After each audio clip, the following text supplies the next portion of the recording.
Hello, Cancer. Welcome to your May 2021 monthly tarot. I know this is a little bit late. We're on the 8th and it's just getting released. I'm sorry.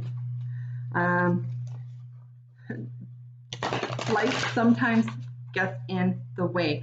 So last month, I had a little bit of a contest to see what sign could get the most views and interactions, and for the following month they would receive extra readings. Well, Scorpio, they beat everybody by a landslide. They had more than 150 views than its closest competitor. So if in the month of June, Cancer, you would like more specific or extra readings, let's view your monthly reading. So, and it only applies to the May monthly reading. I will do other readings throughout the course of the month. So please be subscribed and hit that notification bell so you know. And I do daily tarot readings as well. So heads up on that. But anytime there's a shift in the moon or a new sun sign or eclipses or some sort of cosmic event, I will have something. So I'm going to be using Major Arcanas. These are two different decks that I am using, but they are Major Arcanas only, and they are to get the energies that are going to be the major energies throughout the course of the month of May for you, Cancer. Now, throughout the month of May, we are in the sun sign of Taurus. We have Venus moving into Gemini on May 8th. We also have a new moon in the sign of Taurus on May 11th at approximately noon Standard Eastern Time. And what that wants us to do is to slow down.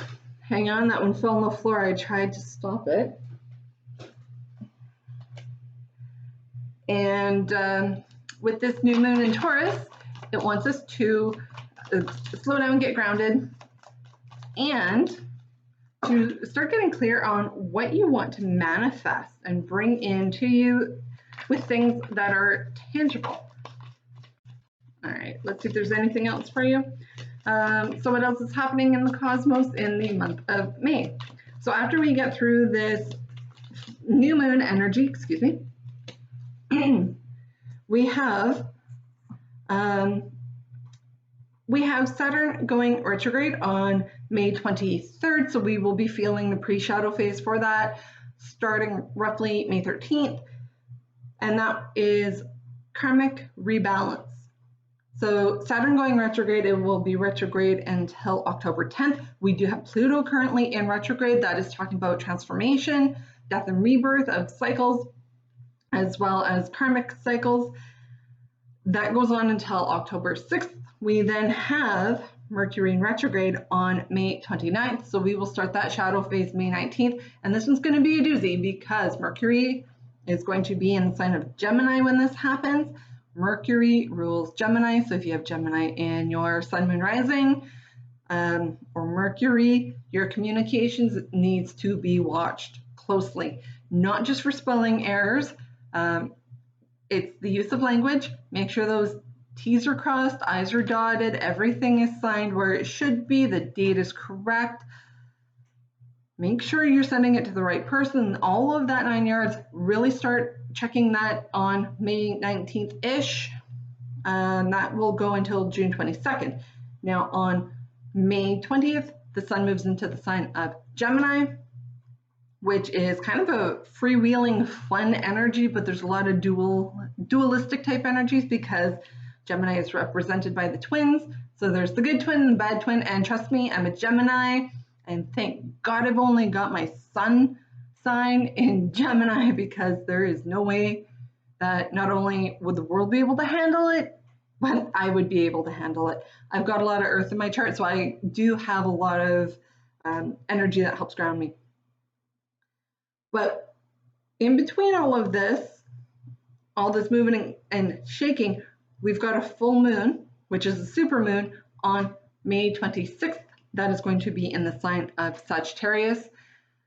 And with all things with moons, full moons, this is a time to release. The cycle is ending and closing out. We're going to get that little extra kick in the pants to close things out with Pluto and Saturn going retrograde before this time. We may be feeling a lot more emotional due to the fact that there is a lunar eclipse during this super full moon on May 26th. So we may be feeling a little bit extra emotional, but this is going to help us with a lot more energy to close things out, really slow down during this phase again. Now for your cards, we start off with the Death card of Scorpio. This talks about your transformation. This is the death before the rebirth. This is before the phoenix rises out of the ashes. We got to go through this ending. And for you, Cancer, you are a very emotional sign. You are very in tune with your emotions. So this may be heightened. You may be feeling a lot of dread and a lot of grief. Go ahead and feel those feelings. That is okay to withdraw and go within, because you do have what it takes to get through this.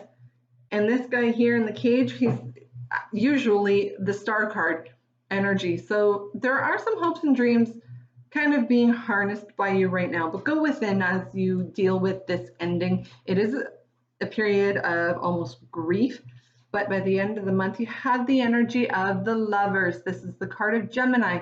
Some of you may be a Cancer Gemini cusper, or you may have a lot of Gemini in your chart. So this also talks about not just love, but it talks about balance, and to do so with a loving energy. So there is hope here. You may be withdrawing and going within, and that is perfectly fine. It's to help you find the answers and to get through this transformation period. Now, this is only for the sign or the month of May.